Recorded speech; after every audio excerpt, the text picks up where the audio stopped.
किसान नेता राकेश टिकैत ने भाजपा पर फिर जोरदार हमला बोला है। उन्होंने कहा है कि विधानसभा चुनावों के परिणाम से पहले भाजपा जिस तरह जीत के दावे कर रही है, उससे लगता है कि ये बेईमान ज्योतिषी हैं, जो यह बता रही है कि उनकी ज्योतिषी विद्या काम कर रही है। किसान नेता टिकैत ने कहा है कि ये विधानसभा चुनाव भाजपा के लिए महत्वपूर्ण नहीं है। आगामी 2024 में चुनाव में ये बेईमानी करेंगे। विपक्ष को जेल का डर निकालना होगा। जो उम्मीदवार चुनाव लड़ता है वह डरता भी है, और जो डरेगा वो या जेल में जाएगा या फिर जीतते हुए भी हार स्वीकार करेगा, या तो फिर भाजपा में शामिल होगा।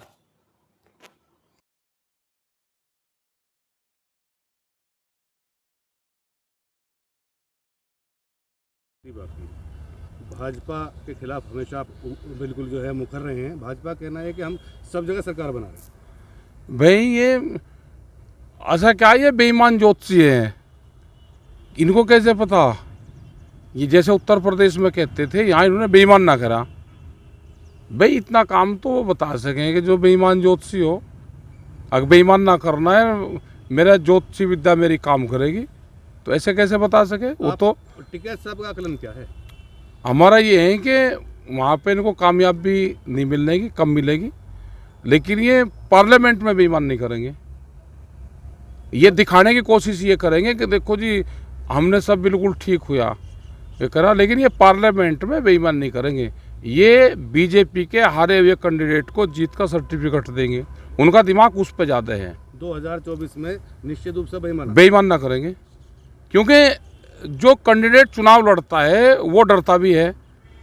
जो डरेगा वो या तो बीजेपी में शामिल होगा या जेल में जाएगा, या उसको हार स्वीकार करनी पड़ेगी जीतते हुए को भी। तीन चीज में से एक चीज उसको करनी पड़ेगी।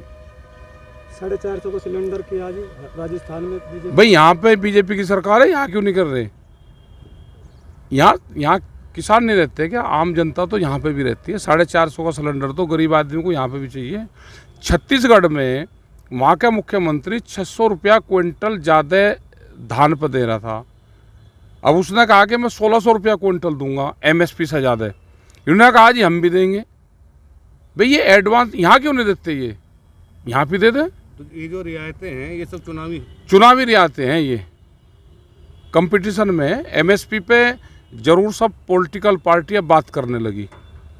एमएसपी का मुद्दा बड़ा इशू है, और एमएसपी गारंटी कानून देश में लागू हो, जिससे पूरे किसानों को फ़ायदा हो जाए। आपके यहाँ से केएमपी जा रहा, हज़ारों ट्रक हर रोज़ यहाँ पे धान के निकलते हैं।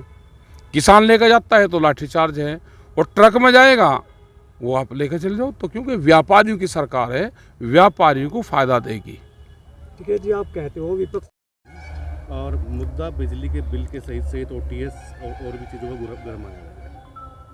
देखो जो ओटीएस वाला मामला चल रहा ये ठीक है। हमने सरकार को आज चिट्ठी लिखवा रहे इसमें कि इसको दिसंबर तक पूरा महीने का, तो इसमें और भी जो लोग छुट्टे हैं, किसी का भुगतान नहीं हुआ और या किसी की समझ में नहीं अभी आ रहा, और बहुत ये केस हैं। सरकार का रेवेन्यू भी बढ़ेगा और इसका लाभ भी किसानों को मिल जाएगा। इसको पूरा दिसंबर करें। और जो एक बड़ा मकड़ जाल ये है कि 1 साल का बिजली का बिल माफ़ करने की बात करी थी। अभी इनका उसमें करा जी हमने तो उससे माफ़ कर दिया, ये अप्रैल से 2023 अप्रैल से। अप्रैल तो चला गया, तो किसकी समझ में आ जाएगा कैसे माफ़ कर दिया? इनको माफ़ करना चाहिए जनवरी 2024 से उसको लागू कर दे। 25 तक 1 साल का भुगतान बिजली जो किसान है वो नहीं देगा, वो करें। तो ये मकड़ जाल में उलझा रहे हैं किसानों को। तो ये दो चीज़ें सरकार को बिजली पे क्लियर करनी चाहिए। बिजली विभाग ने टिकैत साहब 31 मार्च तक का जमा करा रहे हैं। अब उसके बाद जो भी आदेश होगा ये कह रहे हैं अधिकारी। नहीं, आप क्लियर बताओ ना कि भाई 1 साल का हम बिल माफ़ करेंगे। आप क्लियर बताओ। क्लियर नहीं है, ना किसी की समझ में आया। ओटीएस वाला है ये ठीक स्कीम है कि जो मुकदमे थे वे सारे ख़त्म हो रहे हैं और लोग उस पर सहमति बना के जमा भी कर रहे हैं। वो ठीक है, एक समाधान योजना चल रही है, लेकिन इसको दिसंबर तक बढ़ा दे तो और जो लोग रह गए वो भी इसका लाभ ले लेंगे। ये हमारी सरकार को है कि 2 चिट्ठी हम लिख रहे हैं, तो ये मामले है। कम से कम 2 किसानों पे पराली जलाने में मुकदमा हुआ और बाकायदा जो है शुल्क वसूला गया उनसे, जबकि आप बराबर देखो पराली का मामला ये है कि ये कुछ सामाजिक लोगों को भी इसमें लगाना पड़ेगा, सरकारों को भी लगाना पड़ेगा। खाली प्रेशर देने से नहीं, ये गांव में मीटिंगें करके अधिकारी जाके और लोगों को भी समझाना पड़ेगा, किसानों को भी, और इसका निस्तारण क्या हो वो भी जो कृषि विभाग है वो गांव में जाए, इसका निस्तारण कैसे हो। पराली कोई नहीं जला रहा, पराली तो 1000 रुपया बीघा बिक रही है। तो पराली हरियाणा से लोग पराली यहाँ पर लेकर आ रहे हैं, यहाँ किसी का पराली नहीं है। जो कुछ वेस्ट होता होगा कोई उसको जला लेता होगा, हमने सबको करा के उसको भी आप अगर खाद में यूज कर रहे हैं, और इस तरह के इक्विपमेंट आए कि जो उसको फर्टिलाइज़र में उसका इस्तेमाल कर सके खेत में। वो कटिंग सरकार करवा दे, अगर कोई वेस्ट कोई चीज़ है उसका कटिंग करवा दे, जिम्मेदारी सरकार ले। और जो एग्रीकल्चर के इस तरह के कटिंग के इक्विपमेंट हैं वे सस्ते करें, गांव स्तर पे 1-2 उनको दे दें, तो जिससे उसका निस्तारण हो जाए। क्या मजबूत होगा भाई, जेल से ना डरे तो इनकी जीत हो जाएगी, ये डर गए तो हारेंगे। जैसे यहाँ बागपत में विधानसभा में क्या हुआ, बीजेपी के हारे हुए कैंडिडेट को जीत का सर्टिफिकेट मिला। शामली में और मुजफ्फरनगर में क्यों नहीं हुआ भाई? वहाँ तो ये मजबूत थे, लेकिन पहले वहाँ इनकी 8 सीटें बीजेपी की थी और 1 विपक्ष वालों की थी। अब वहाँ 8 विपक्ष की है और 1 बीजेपी की है शामली मुजफ्फरनगर में, क्योंकि वहाँ के लोग खड़े रहे। जो लोग चुनाव लड़ते हैं, पहले नेता होता था वो या तो सत्ता में रहता था, सत्ता में नहीं रहता था तो कुर्सी की निगाह रखता था। अब यहाँ के लोग भाई डरते हैं, तो इनका डरे हुए का तो हमारे पे भी कोई इलाज नहीं है। नहीं टिकैत साहब, यहाँ तो कोई चेहरा ही नहीं है। अब चेहरा ही नहीं है तो क्यों लड़े फिर? अपना सरेंडर कर दो, नहीं जीतने दो एक तरफा, फिर क्यों खामखा जनता को भी धोखा दे रहे? क्या राम मंदिर भी मुद्दा रहेगा इस बार? देखो, राम मंदिर मुद्दा तो इनका रहेगा। और इनकी एक खासियत हो रहा है, बीजेपी वालों ने क्या कहा कि हमको किसान ने वोट दिया ही नहीं।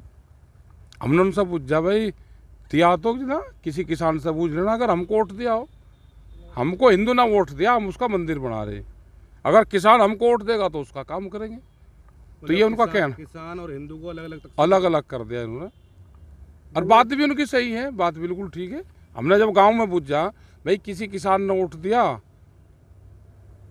तो जवाब कम आया। तो हिंदू बन के वोट दे रहे हैं, किसान बन के देंगे तो बीजेपी वालों ने कहा कि हम उनका काम करेंगे। गन्ना भुगतान की बड़ी समस्या है। बात बड़ी समस्या नहीं, पूरे उसमें ही है। मुख्यमंत्री जी आए तो उन्होंने कहा था चीनी बेच कर जो है जब्त कर जो है भुगतान कराया जाएगा। भाई कहने की बात उनकी दूसरी है, करवाने की दूसरी है। कुछ नहीं हो रहा। आप मलकपुर शुगर मिल का आप हाल देख लो, क्या हाल है। ये बजाज वालों का भी यही था, खैर उन्होंने आंदोलन करे तो उन्होंने दिया, लेकिन मलकपुर और जो मोदी वाले शुगर फैक्ट्री है ये इनकी, और सिंभावली वाले, ये कुछ ग्रुप है जिन्होंने पिछला भी भुगतान नहीं दिया। किसान यूनियन कब तक इनके खिलाफ आंदोलन शुरू करेगी? देखो, आंदोलन तो इनके खिलाफ चल रहे हैं। ये तो वैचारिक आंदोलन है जो चलते रहते हैं, ये चलते रहेंगे। और वैचारिक आंदोलन और जो वैचारिक क्रांति है यही दुनिया में परिवर्तन करती है। विचार से परिवर्तन होगा।